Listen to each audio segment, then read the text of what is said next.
Hello everyone, welcome back to the channel. As you can see, this is Samsung Tab T515. The screen is completely shuttered, so you're going to replace it. As you can see, the condition is pretty bad, so you have to be careful. All the sharp glass bits and pieces could easily damage your skin.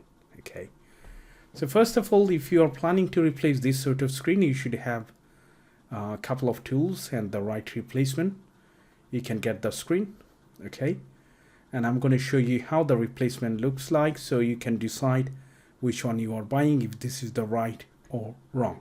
So first of all, you should have this sort of LCD temperature controller separator if you are professional. If you are not, don't worry, you can use just a ordinary hair dryer. By the way, this screen has a flex underneath, so you have to be careful.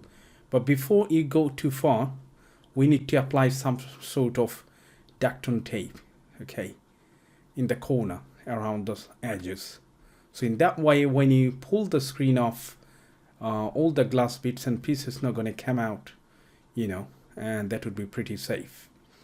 And after that, we're going to apply, plenty of heat to make sure the underneath adhesive get a little bit softened, so it would be easier to pull this out. Otherwise, it's going to take so much time because the screen is broken. If the screen is not completely shuttered like that, it would be much more easier. Okay, so first we're going to apply those tape around. If you don't have this tape, don't worry, you can just use kind of any scotch, okay, tape. So once it's done, I'm going to warm this up. I set up my LCD temperature controller into 94 degrees and I left for about 10 minutes. Now there are two ways, okay? So let's say if you want to disassemble it, you can put this way. Don't put upside down.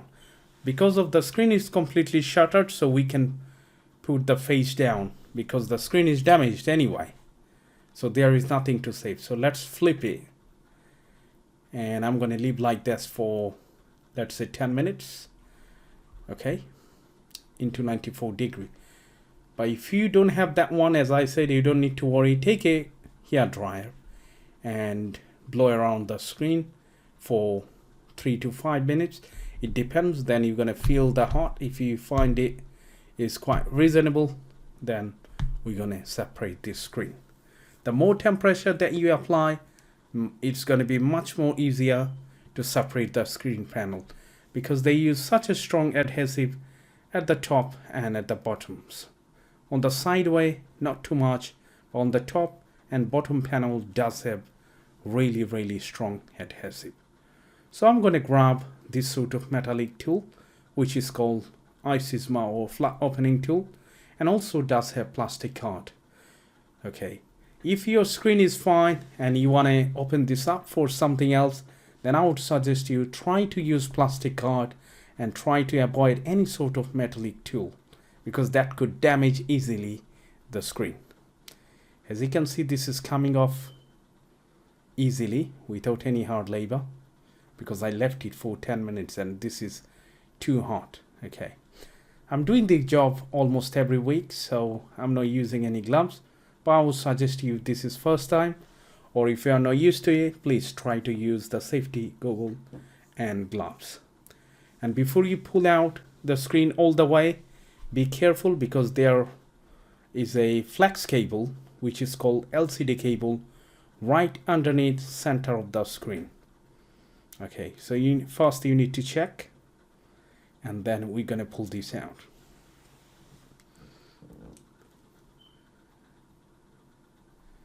Okay, if you look at in that way, you can see there is a flex, so that you can have an idea which way you need to pull this up or down. So I can see the LCD connector is right next to my left hand, as you can see. So I can pull this up to the right hand side, exactly like that. By the way, the replacement screen doesn't comes with this sort of flex, so be careful, don't damage it. There is a kind of film which one previously removed, as you can see here. Gently take this out Now let's grab the replacement and show you what is the difference in between two. As you can see, this little board, okay, this tiny motherboard, that is called touch IC. Without that one, the touch wouldn't work. So don't be surprised if you try your new replacement and the touch is not working because of this part might be missing. So before you throw your old one, make sure you pull this out from the original screen. Now we're going to check this out and see if the touch panel comes with it or not.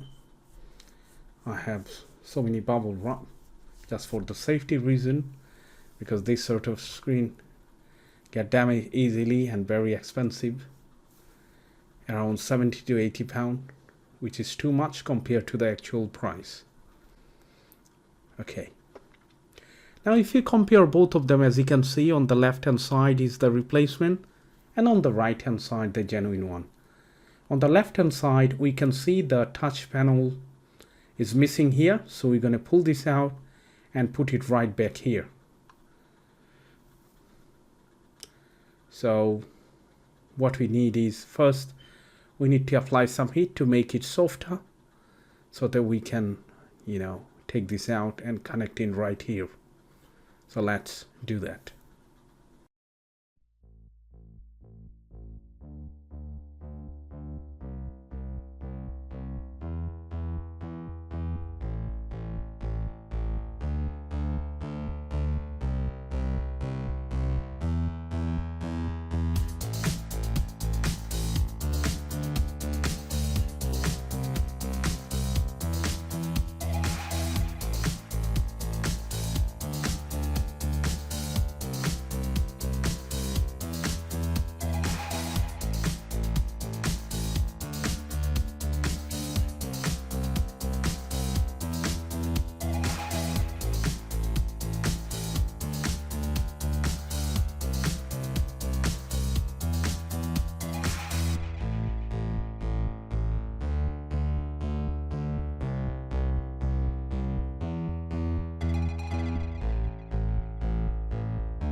Alright, so now we're going to connect the LCD connector right here, and we're going to give it a try to see if the screen is fine, because this is very important. It's not like replacing iPhone screen, because iPhone screen doesn't need any sort of glue or anything. You can just remove and close as many times as you want. But any Android screen, something like that, you need to apply double-sided tape or glue. So once you close, it's very difficult to remove it. Sometimes the screen could get damaged, So make sure you give it a try before you apply any sort of glue or double-sided tape.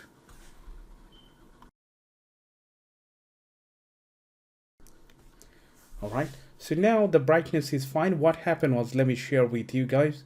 When I connected the replacement screen and turned it on, I couldn't see anything because the brightness was about 5%.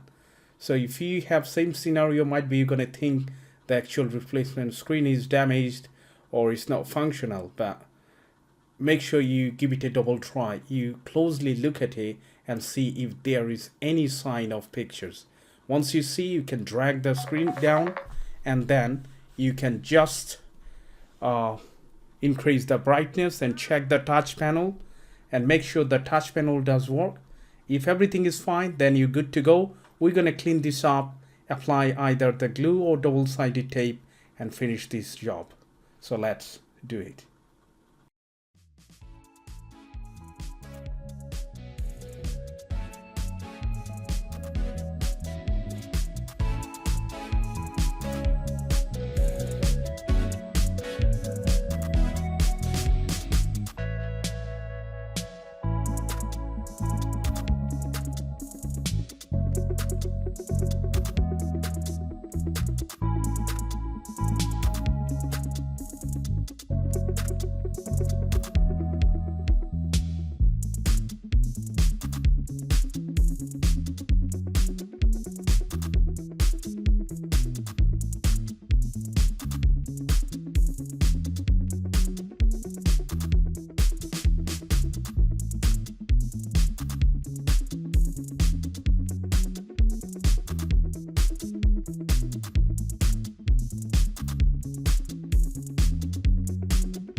Alright, so finally it's done and it seems everything is pretty fine. The speed and smoothness of the digitizer is absolutely brilliant. That's all. Okay, and it seems there is no gap. Still, if you do have any question, make sure you leave it in the comment section, and if you do like this video, please consider subscribing to this channel. I hope I'll see you in the next one. Thanks for watching. Bye for now.